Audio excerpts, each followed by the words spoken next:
आज का जो हमारा चैप्टर है बिल्कुल फ्रेश चैप्टर स्टार्ट करने वाले हैं और चैप्टर का नाम क्या है, integrated and non integrated accounting. ये कॉस्ट अकाउंटिंग का बिल्कुल लास्ट चैप्टर आपकी बुक में दे रखा है, चेक करो। और उस बुक का ये बहुत इंटरेस्टिंग भी चैप्टर रहने वाला है, इंटीग्रेटेड एंड नॉन इंटीग्रेटेड। देखिए अब तक आपने जो अकाउंट्स मेंटेन करना सीखा, कहाँ सीखा था? अकाउंट्स में सीखा था। फाइनेंशियल अकाउंट में आपने सारी एंट्री सीखी थी, जनरल एंट्री सीखी, लेजर कॉस्टिंग सीखा और अब तक अपने जितने भी ट्रायल बैलेंस शीट मैच किया।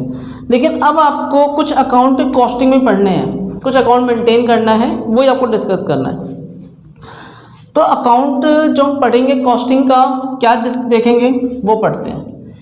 तो यहाँ पर कॉस्टिंग में जो अकाउंट मेंटेन होता है दो तरीके से, एक होता है आपका नॉन इंटीग्रेटेड और एक होता है इंटीग्रेटेड।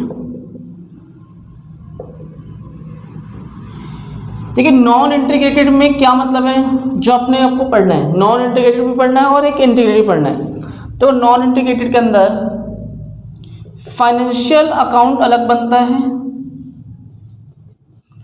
और कॉस्ट अकाउंट अलग बनता है। इन दोनों की जो बातचीत है बिल्कुल अलग होनी है। कॉस्टिंग की बात अलग होगी और फाइनेंशियल की बात अलग होगी। फाइनेंशियल को किससे रिकॉर्ड करता है? फाइनेंशियल क्या मशीनरी की भी रिकॉर्ड करेगा, ledger, posting, books, goodwill, patent, सब चीज़ की रिकॉर्डिंग करता है, उधार खरीदना, उधार बेचना। लेकिन कॉस्टिंग वालों का मतलब नहीं है। कॉस्टिंग वालों को कितने से मतलब है? कॉस्टिंग भैया स्टोर से मतलब है, कॉस्टिंग वाले को अपने खर्चे से मतलब है। जो इंटीग्रेटेड फॉर्म है इसमें आपका फाइनेंशियल भी प्लस कॉस्टिंग, इसमें एक साथ बनता है कॉमन अकाउंट। तो यहां पर इन दोनों की दोस्ती हो जाती है, फाइनेंशियल वाली किससे? कॉस्ट की, और एक साथ अकाउंट बन जाता है, उसे क्या बोलते हैं? Integrated sector. तो इंटीग्रेटेड में दोनों का अकाउंट सेम बनेगा, एक साथ ही बनाया था कॉमन अकाउंट, और यहाँ पर अलग अलग बनाया जाएगा। अब समझना, देखो फाइनेंशियल में आपने क्या पढ़ा? आपको फाइनेंशियल के याद हो क्लास 11 का 3 रूल पढ़े थे, रियल, नॉमिनल और एक पर्सनल अकाउंट सीखा था।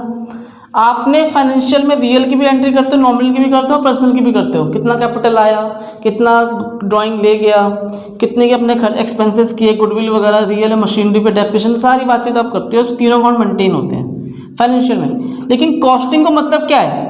कॉस्टिंग को रियल से मतलब नहीं है, बस हो सका तो जा सकता कि स्टॉक से मतलब होगा, इसे स्टॉक जानेगा, कॉमन स्टॉक। कॉस्टिंग को पर्सनल से मतलब नहीं है। कॉस्टिंग वाले को कभी मतलब किससे है? नॉमिनल वाले से।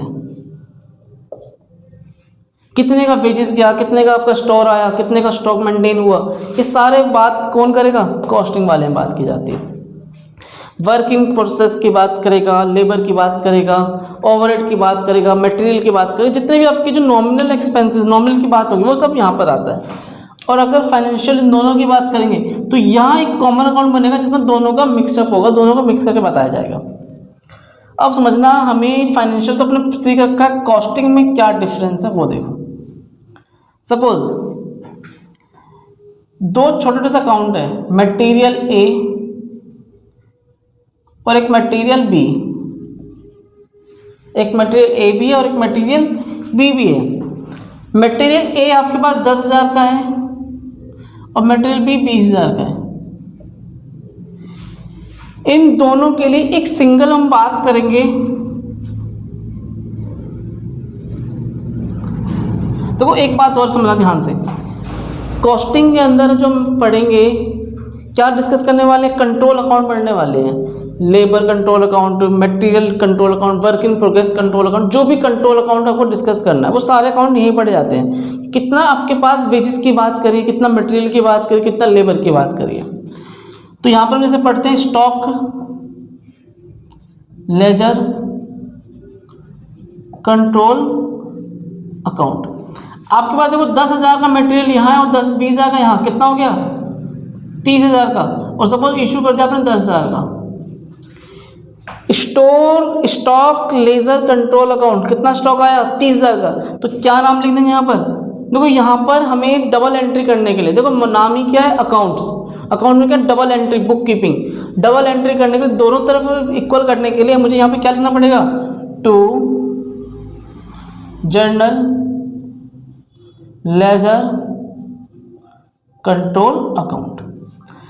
तो 30,000 में कहाँ जाएगा, to general ledger control account, तो बैलेंसिंग हो जाएगा। तो डेबिट क्रेडिट में इक्वल करने के लिए क्या करना पड़ता है, तो general ledger control account open किया जाता है। तो यहाँ पर जितनी भी एंट्री होंगी आप देखोगे जनरल लेजर कंट्रोल अकाउंट क्यों करना, ताकि वो इक्वल हो सके, बैलेंसिंग बात कर सके। तो कोई डाउट यहाँ तक, पहले इसे नोट करो, फिर आगे हम कुछ एंट्री डिस्कस करेंगे जिसमें वो पूरा क्लेरिफाई हो जाएगा किस तरह आपको कॉस्टिंग में अंदर एंट्रियाँ की जाती है।